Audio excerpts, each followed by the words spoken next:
வணக்கம். என்னுடைய முந்தைய கதைகளை படித்து ஆதரவு அளித்த உங்கள் அனைவருக்கும் நன்றி. என்னுடைய அடுத்த கதையில் என் கல்லூரி ஆசிரியரை நீண்ட நாட்கள் கழித்து அவளை சந்தித்து அவளை எவ்வாறு மடக்கினேன் என்று பார்ப்போம்.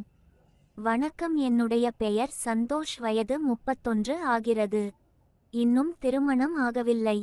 நான் சென்னையில் ஒரு பிரபல கல்லூரியில் படித்தேன். படிக்கும் போது நான் பல பெண்களை சைடு அடிப்பது வழக்கம். அதிலும் ஆண்டிகள் என்றால் நான் விரும்பி பார்ப்பேன். அப்படி இருக்கையில் நான் என்னுடைய கல்லூரியில் உள்ள சில ஆசிரியைகளை சைடு அடிப்பேன். அதில் எனக்கு மிகவும் பிடித்தவள் என்னுடைய ஆங்கில ஆசிரியை. அவள் பெயர் கலாவதி. அவளை அனைவரும் கலா என்று அழைப்பார்கள். அவளது வயது நான் கல்லூரி படிக்கும் போது 36. அவளை தினமும் சேலையில் பார்க்கும் போது அழகாக இருப்பாள். அவளது கலையான முகம் நமக்கு பார்க்கும் போது அவளை பார்க்க தோன்றும். ஆனால் கல்லூரியில் அவளை மாணவர்கள் முதல் ஆசிரியர்கள் வரை பல பேர் உசார் பண்ண துடித்தாலும் அவள் யாருக்கும் மசியவில்லை. அவள் எங்களுக்கு பாடம் எடுக்கும் போது அனைவரும் வகுப்பில் தவறாமல் வருவோம். அவளை அனைவரும் சைடு அடிப்பது அவளுக்கு தெரிந்தாலு அவள் யாரையும் ஏறெடுத்து பார்க்க மாட்டாள். எனக்கு அவள் மேல் அதிக ஆசை இருந்தது. ஆனால் அவளை என்னால் மடக்க முடியவில்லை. இப்படியே என் கல்லூரி வாழ்க்கை முடிந்தது. சுமார் 1 மாதத்திற்கு முன் நான் அவளை பார்த்தேன். எங்களது ஏரியாவில் புதிதாக வீடு பார்த்து வந்து இருந்தாள். சுமார் 10 ஆண்டுகள் கழித்து அவளை பார்க்கிறேன். நான் கல்லூரி படிக்கும் போது எப்படி இருந்தாளோ அதைப்போல் அப்படியே இப்போதும் இருக்கிறாள். நான் அவளிடம் சென்று மேடம் எப்படி இருக்கீங்க என்று கேட்க, கலா தம்பி நான் நல்லா இருக்கிறேன், நீ யாருன்னு தெரியல எனக்கு. நான் மேடம் நான் உங்களிடம் தான் படித்தேன். கலா அப்படியா, ரொம்ப மகிழ்ச்சி, நீ இங்க என்ன பண்ற? நான் இது எங்க ஏரியா தான். கலா ஓ என்ன வேலை செய்ற இப்ப? நான் ஒரு கம்பெனியில் அக்கவுண்டாய் இருக்கேன். நீங்க என்ன மேடம் இந்த பக்கம்? கலா நான் இங்க புதுசா குடிவந்து இருக்கேன். பசங்களுக்கு கல்யாணம் ஆகி வெளிநாட்டில் இருக்காங்க. அதான் நான் வீடு மாறி இங்க வந்துட்டேன். நான் சரி மேடம், உங்களுக்கு ஏதாவது உதவி தேவைனா என்ன கூப்பிடுங்க என்று கூறிவிட்டு என்னுடைய நம்பரை அவர்களிடம் தந்து விட்டு வந்து விட்டேன்.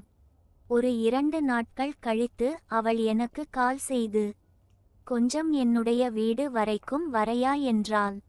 நானும் ஒரு 10 நிமிடத்தில் நான் அங்கு சென்று என்னவென்று கேட்க, எனக்கு இந்த கேபிள் கனெக்ஷன் அப்புறம் தண்ணீர் எல்லாம் ரெடி பண்ணி கொடு என்றாள்.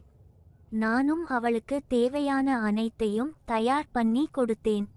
இப்படியே 2 மாதங்கள் சென்றது. நானும் அவளது வீட்டிற்கு அடிக்கடி செல்வது, அவளுக்கு தேவையான அனைத்தையும் நான் செய்து கொடுக்க, இப்படியே எங்களுக்குள் நல்ல உறவு இருந்தது. ஒரு 2 மாதங்கள் வரை நாங்கள் இருவரும் நன்றாக தான் பேசி வந்தோம். அப்போது ஒரு நாள் நான் அவளது வீட்டிற்கு செல்லும் போது அவள் தனிமையில் இருப்பதால் அவளின் தனிமையை போக்கிக் கொண்டிருந்தாள். நான் அவளை அப்படி பார்த்ததும் எனக்கு என்னுடைய கல்லூரி படிக்கும் போது ஞாபகம் வந்தது.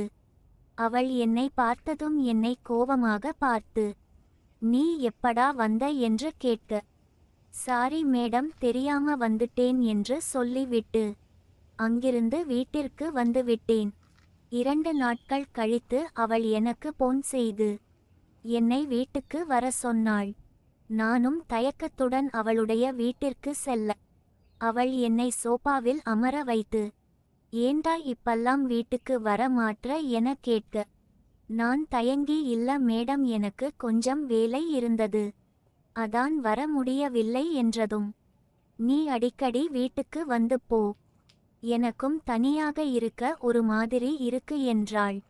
நானும் அவளிடம் அடுத்த முறை நான் வரும்போது உங்களிடம் சொல்லி விட்டு வருகிறேன் என்றதும், அவள் இது உன் வீடு போல், நீ சொல்லி விட்டு வர வேண்டாம், எப்போது வேண்டும் என்றாலும் நீ வரலாம் என்றதும், நான் அவளிடம் இல்லை போன முறை தவறான நேரத்தில் வந்து விட்டேன் என்றதும் அவள் முகம் மாறியது.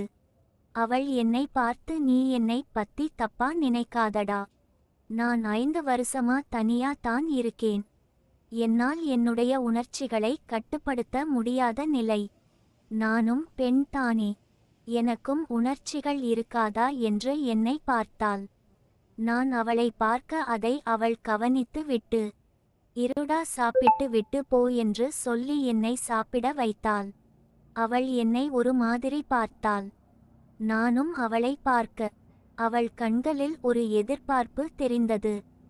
பின் நான் சாப்பிட்டு விட்டு எழுந்து என்னுடைய கைகளை கழுவிட்டு வர, அவளும் சாப்பிட்டு முடித்து இருந்தாள்.